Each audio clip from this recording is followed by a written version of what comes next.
we often think about communication through verbal communication, which is what I'm doing now. And you guys are hearing the auditory response for that communication. Basically what it is, there's sonic tones that I'm producing through my vocal cords, and we have attached meaning to those sonic tones, right? So there's noises I'm making, sounds I'm making, and there's meaning on those sounds, and that has become a language. So I could be making any sounds. I could be going wah, wah, wah, wah, wah, and if we attach meaning to those sounds, you would understand it to be a language. And obviously we have many languages around the world. But there's a lot more to communication than these sonic tones, because I'm also interpreting those sonic tones. So you're saying something to me and we have a meaning on it, which a lot of times we don't actually know the true meaning, or we're using it in a variance of ways, and then I'm receiving it and I'm interpreting what it means to me. We also have the non-verbal, so facial expressions. When we first had the animation come out, all the recent ones, the characters looked kind of creepy because they looked like masks, so they weren't communicating because they didn't use that facial expression, that communication. So that's a big part of it too. But we always have to think back to the reason why, as a species, we developed a behavior. And it really comes, this communication, it's very helpful for us. And one is it keeps us safe. That's why gossip exists. Gossip is basically alerting us to potential danger, right? So we would all get together in a community, go, hey, the next village, there was a lion at the next village. So now we're aware of that potential danger. Or it could be, hey, that guy down the street is crazy. Did you see what he did? It's alerting me to something that I maybe should listen to. Also, it's bonding me with this group because it's creating an us versus them. We're the us in the gossip group, and there's a them, the outside of the people we're gossiping about. That's also a trait with humans to create tribe. So there's the gossip. We're also led by a fear mechanism, right? The amygdala associates with fear.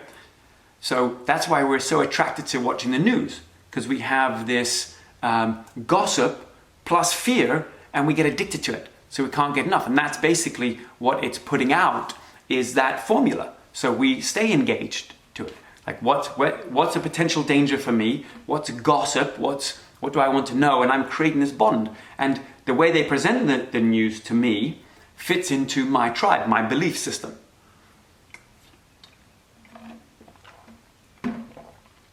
So communication is used to understand something. So now it's much easier verbally, I can understand it. It's like when children, before they can talk, it's very hard to understand what they want. We can create connections. Yeah, hey, how are you doing? You look fantastic today. We're creating connection. Who are you? What's your name? We can alert someone of something. Hey, watch out for that. That's dangerous. Or I need help. Hey, I'm stuck here. Can you please help me? That's communication at the face value. That's kind of the very tip of communication. There's a whole other layer of communication, which is really what I want to dive into and understand. Which is the communication comes through our identity. So who I'm being, who I am, is how I communicate. So we can actually reflect on what our identity is trying to prove or disprove through the way we communicate. If I go to a party and nobody speaks to me, I wonder if I exist. No one noticed me. Do I not exist? That's my identity being validated or invalidated. So if I believe that I am not noticed, that nobody cares about me, I'm going to look to validate that belief, right? If I think I'm the center of attention and everyone's always loves me and always wants to be with me, then I'm going to look to validate that belief. But usually what I'm doing comes from the adverse. So if I feel insignificant, I'm going to try and get attention. So I'm going to try and get that validation. It's also holds true for if I feel very confident, it often comes from, or if I'm presenting as very confident, it often comes from at some point in my life I didn't feel that, and so I developed a behavior, a mannerism to try and bridge that. So I didn't have that same feeling of being invalidated, of being alone, which is another one of these primary fears we have, which is isolation, being alone, not part of the tribe.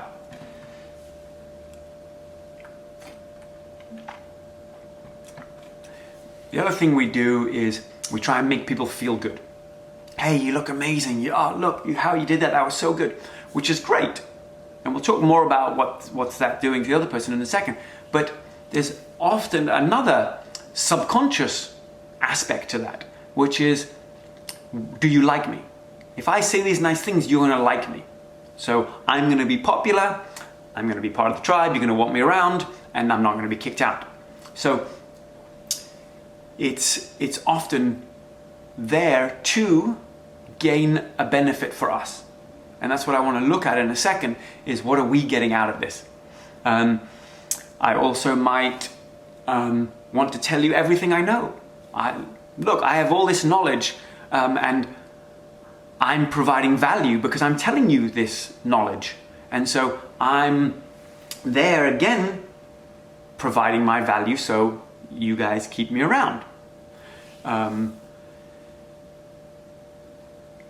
I can also try and validate my belief in myself with that. I might be constantly telling you what I know because I don't feel very intelligent. So if I think you don't think I'm very intelligent, I'm going to constantly try and prove how intelligent I am. And I'm sure you guys have experienced this with other people often. So you can, you probably had that where they're just constantly telling you, oh, I know this, I know that. If you counter their belief, they have to defend it. Because you're not just invalidating what they said, you're invalidating them as a human, as an identity, and there's risk of them being kicked out of the tribe. That's our fundamental fear, is being kicked out of the tribe. And so we're often communicating from this place and we don't even know that we are. I might make people laugh. I might be the funny guy because I want them to feel good around me. I might tell funny stories so they're interested in me. So I always bring something to the table. I don't just stand there with a blank look on my face. This is all communication to bond with the tribe. And the way I communicate is going to depend on the tribe. If I come in communicating a way that doesn't fit that tribe I'm with, I risk alienation, I risk being kicked out, I'm in danger. Also, this time period I'm in, we have a certain way of communicating which is always evolving. If I go to another culture, and often I go to these cultures and I have a different form of communication. I was with the Arawaka tribe in Colombia, up in the mountains, and they barely spoke Spanish, and I don't speak Spanish really well. I can get by in it, but they would communicate in their language and then occasionally communicate to me in Spanish. And for them, just being there for hours, just sitting next to someone or in the presence of someone for hours without saying anything is absolutely fine. Whereas for me, it was, there was a little awkward and I wanted to do something or say something. And so that space, that silence was very difficult for me. Where in their tribe, they're already, they're absolutely fine with it. I see someone's asking questions, that's great. So put your questions up because we're gonna do the flip side of this about when we reflect on our own communication. So you might have questions, and I'll get to them when I can, but just you throw them up on Instagram. There's a little card with a question mark. Put your questions in there. On Facebook, just write it in the comments. Hi Kara, how are you doing? Okay, so we have all these ways that we communicate, and usually it's for our benefit, right? To get someone to like us, to provide value, to warn them of danger, to gossip, to bond, all these things that I'm doing. So just reflect on the way you communicate. Do you go up to people and you're very overtly happy to see them? You know, hey, oh, it's so good to see you. Or are you very reserved and shy? And so what do those mean about you? Is it that it could just be that you love communicating, you love being with people, so you're just very happy to see them, you're generally happy. It could be that you created a technique to get people to disarm people so they feel good around you. It could be that you're afraid, you're worried about someone saying something wrong, which would possibly kick you out of the tribe. So you are now being reserved with that communication. So just reflect on how you communicate and why you communicate. When people hold resentment or upset towards someone, even if they don't verbally say it, you can feel it, right? You can have that experience of, I know you're upset with me. I know you're upset. I know you're sad. So there's this whole other level of communication that is non-verbal or non-expressive. And that's a very interesting phenomenon because we don't have any tools to measure this yet. As I spoke a couple of days about quantum science, they're starting to understand what's happening in the quantum field because we know things happen. We know there's communication that's non-expressive, non-verbal. And so we just don't understand what. But if we know it, we got to then be responsible for what we're projecting out. And so we basically, as I mentioned yesterday, I think it was, we have the most powerful chemical factories in the world are in our heads, right? We can produce any cocktail of chemicals at the blink of an eye, and they produce our feelings, right? So I see something, or I hear something, or I think something, and I get this rush of chemicals through my body, and I have a feeling. It's a very, very powerful chemical factory. But I'm not the only one that has the on and off button for it, right? Anyone out there can also switch on my chemical factory and make me feel a certain way, right?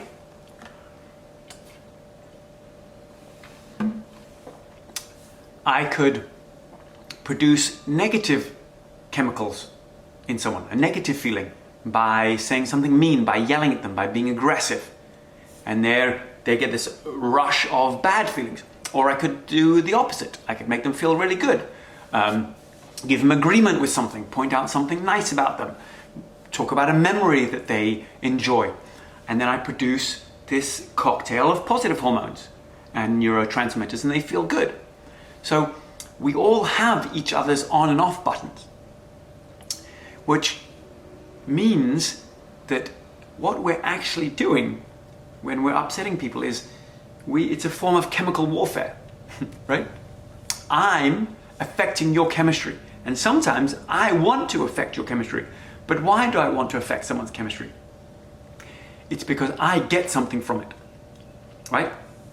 As we talked about in another one of my talks, that there's a biogenic trait with all humans that when I get hurt or upset, all primates have it. I want to then go and hurt somebody else, right? So with apes, dominant ape will hit or push another ape. That ape will then go and hit, push, or bite an elderly or an infant ape. And so they're getting relief from their upset by hurting someone else.